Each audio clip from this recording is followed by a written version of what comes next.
자, 오늘 말씀은 요한복음 6장 32절에서 35절 말씀 되겠습니다. 요한복음 6장 32절에서 35절 말씀 되겠습니다. 예수께서 이르시되 내가 진실로 진실로 너희에게 이르노니 모세가 너희에게 하늘로부터 떡을 준 것이 아니라 내 아버지께서 너희에게로 하늘로부터 참떡을 주셨나니 하나님의 떡은 하늘에서 내려 세상에 생명을 주는 것이라. 그들이 이르시되 주여 이 떡을 항상 우리에게 주소서. 예수께서 이르시되 나는 세상에 내 생명의 떡이니 내게 오는 자는 결코 줄이지 아니할 터요 나를 믿는 자는 영원히 목마르지 아니하리라. 아멘. 자, 오늘 말씀은 생명의 떡이라는 말씀으로 말씀을 나눠보겠습니다. 33절 말씀에 보면은 하나님의 떡은 하늘에서 내려 세상에 생명을 주는 것이라 이렇게 말씀을 하고 있습니다. 예수님께서 2000년 전에 제자들 및 유대인들에게 나는 생명의 떡이니 내게 오는 자는 결코 줄이지 아니할 것이요 나를 믿는 자는 영원히 목마르지 아니하리라 이렇게 말씀을 하셨습니다. 하나님의 떡은 어떤 떡일까? 하늘에서 내려 세상에 생명을 주는 것이라고 하는데 무엇일까요? 먼저 알 것은 떡을 하나님께서는 사람들에게 어떻게 받았을까? 이것을 한번 먼저 말씀에서 한번 찾아봐야 되겠습니다. 레위기 23장 17절 말씀을 보겠습니다. 레위기 23장 17절 말씀 되겠습니다.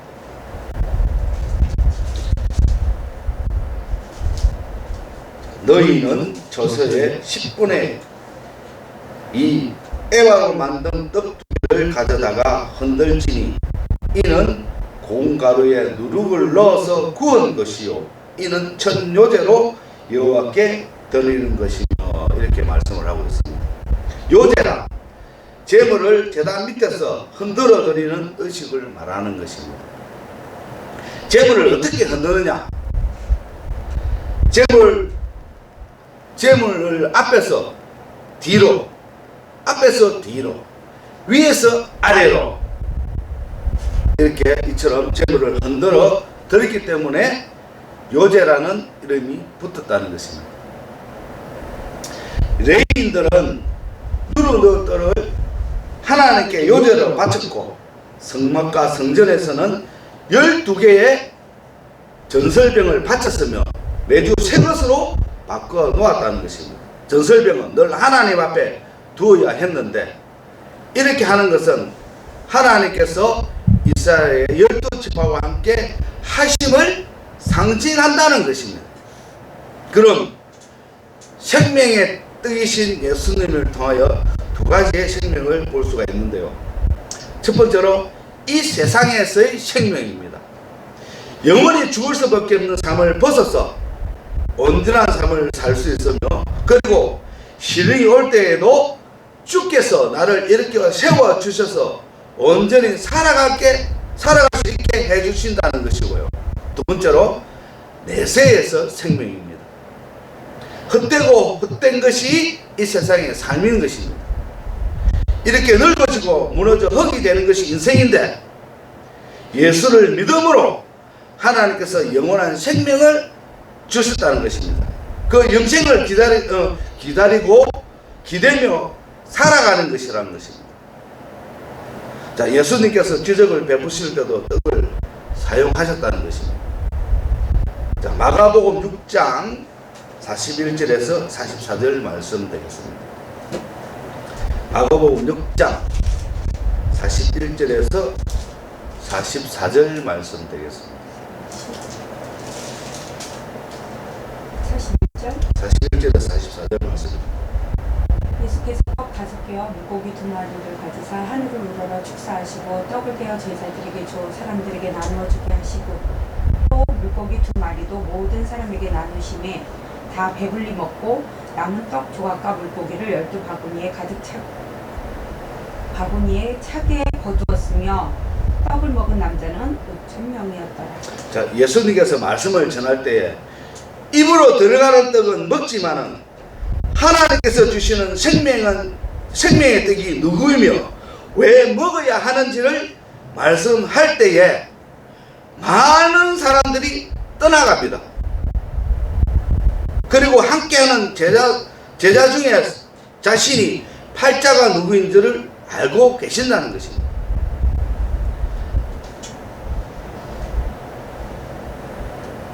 요한복음에 이 말씀을 기록하고 있다는 것입니다.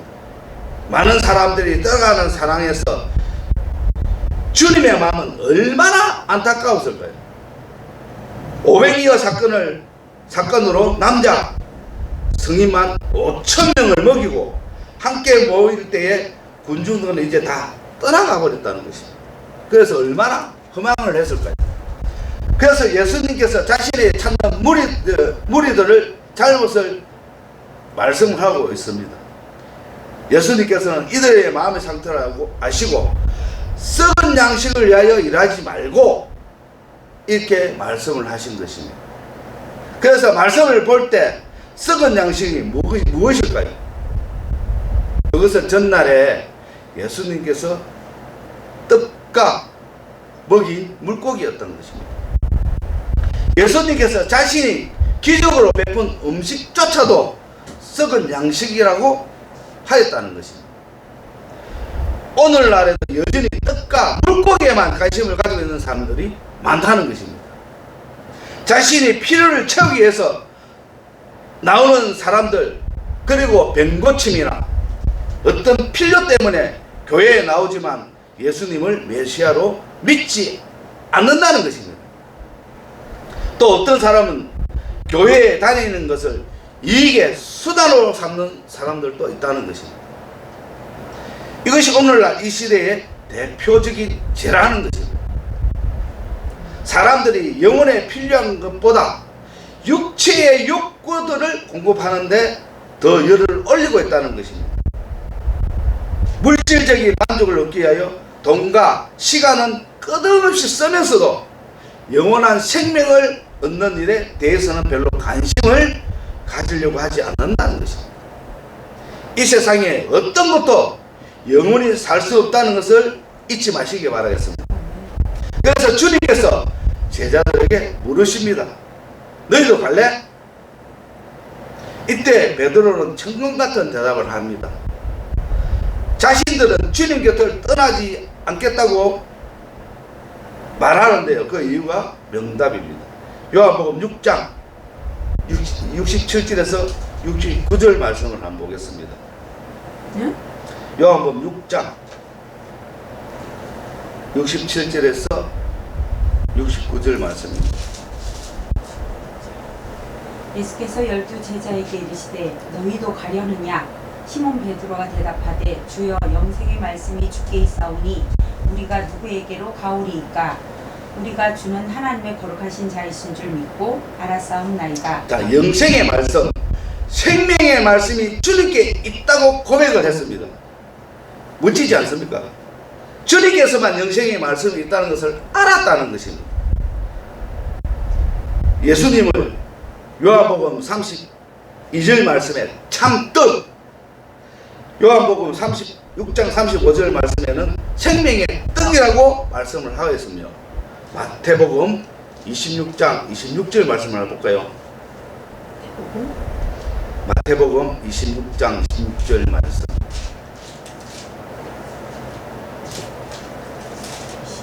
26장 26절. 그들이 먹을 때에 예수께서 떡을 가지사 축사하시고 떼어 제자들에게 주시며 이르시되 받아서 먹으라 이것은 내 몸이니라 하시고. 성찬식에서 떡을 떼어 주시며 자신의 몸이라고 하신다는 것입니다. 예수님께서 생명의 떡이라 하는 의미가 무엇일까요? 첫째, 애국 강야 생활 중에 이스라엘 백성들이 맛봤던 만나는 백성들의 삶을 유지시켜주는 생명의 수단이었던 것입니다. 이러한 만나처럼 예수님께서는 하늘에서 내려온 생명이었다는 것입니다. 즉 하나님께 구하는 이들에게 주어지는 영적이며 초자연적인 만나였다는 것입니다. 둘째, 생명의 떡이란 말씀은 무교절 기간에 주어졌는데요. 무교절은 하나님께서 애굽의 노예 생활로부터 하나님의 구원을 기념하며 누룩을 넣지 않는 떡을 먹었던 절기입니다. 이는 예수님의 구원 사역과 일맥상통한다는 것입니다. 자, 요한복음 셋째는 예수님께서는 내가 생명의 떡이다 말씀하시기 전에 5,000명이나 되는 사람들에게 육적인 양식인 떡을 제공해 주셨다는 것입니다. 이 기적은 예수님께서 사람의 영적인 목마름까지 해결해 주실 수 있는 분이라는 것을 나타냈다는 것입니다. 요한복음 6장 47절에서 51절 말씀 되겠습니다. 요한복음 6장 47절에서 51절까지 말씀입니다. 진실로 진실로 너희에게 이르노니 믿는 자는 영생을 가졌나니 내가 곧 생명의 떡이니라. 너희 조상들은 광야에서 만나를 먹었어도 죽었거니와 이는 하늘에서 내려오는 떡이니 사람으로 하여금 먹고 죽지 아니하게 하는 것이니라. 나는 하늘에서 내려온 살아있는 떡이니 사람이 이 떡을 먹으면 영생하리라. 내가 줄 떡은 곧 세상의 생명을 위한 내 살이니라 하시니라. 자, 모든 사람들이 예수님을 받아들인 것은 아니지만 하지만 예수님을 믿고 따랐던 사람들은 생명의 떡을 받아 먹음으로 인하여 영원한 생명을 소유하게 된다는 것입니다. 생명의 떡은 입으로 들어가는 것이 아니라 하늘 양식 하나님 말씀을 하나님께서 주시는 말씀을 먹는 것입니다. 예수님께서 영생을 얻는 방법을 말씀을 하셨습니다. 요한복음 6장 29절 말씀입니다. 영생을 얻는 방법을 예수님께서 말씀하신 것입니다. 예수께서 대답하여 이르시되 하나님께서 보내신 이를 믿는 것이 하나님의 일이니라 하시니. 자, 하나님의 보내신 자를 믿는 것, 이것이 믿는 것을 말하는 것이었고, 자, 요한복음 6장 35절. 예수께서 이르시되 나는 생명의 떡이니 내게 오는 자는 결코 줄이지 아니할 것이요 아니할 터이요 나를 믿는 자는 영원히 목마르지 아니하리라. 자, 예수님께서 생명의 떡에 대하여 말씀하시자 무리들이 주여 이 떡을 항상 우리에게 주소서라고 요청하는 이 요청에 대하여 답변인 것입니다. 이 요청에 대하여 예수님 자신이 생명의 떡이니 예수님을 믿으면 영원한 생명을 얻게 될 것이라고 하셨다는 것입니다. 예수님은 요한복음 17장 3절 말씀에 뭐라고 하였나요? 말씀을 보시기 바랍니다. 영생은 곧 유일하신 참 하나님과 그가 보내신 자 예수 그리스도를 아는 것이니. 자, 여기서 영생은 유일하신 참 하나님, 그짓 하나님 있다는 거예요. 참 하나님. 참 하나님과 그가 보내신 자 예수 그리스도를 아는 것이라고 말씀을 하고 있습니다. 아멘. 자, 여기서 아는 것은 무슨 말이냐? 딱 보면 안다는 것입니다. 딱 보면 이 사람이 메시아인지 아닌지 안다는 거예요. 그걸 구별을 못하는 사람이 너무나 많다는 거예요. 그러니까 하나님의 자녀는 딱 보면 안다는 거예요. 아, 이 사람이 메시아구나. 아니거나는 안다는 거예요. 우리가 영생을, 예수님은 참 양식이기 때문입니다. 그래서 우리가 참 양식을 먹음으로써 누가 메시아며 누가 하나님의 말씀을 전하는지 안다는 것입니다. 우리가 영생을 얻는 방법은 너무나 간단합니다.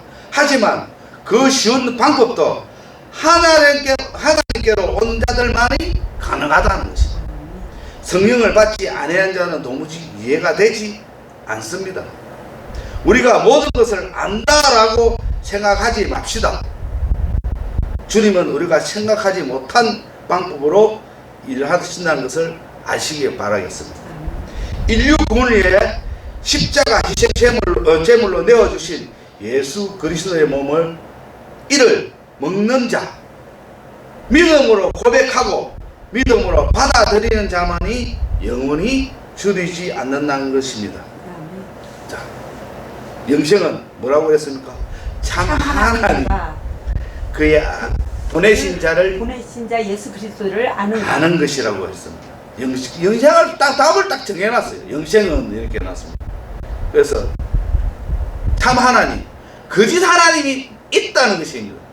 그래서 참 하나님을 알아야만 영생할 수 있다는 것을 잊지 마시기 바라겠습니다. 아멘. 자, 기도하겠습니다.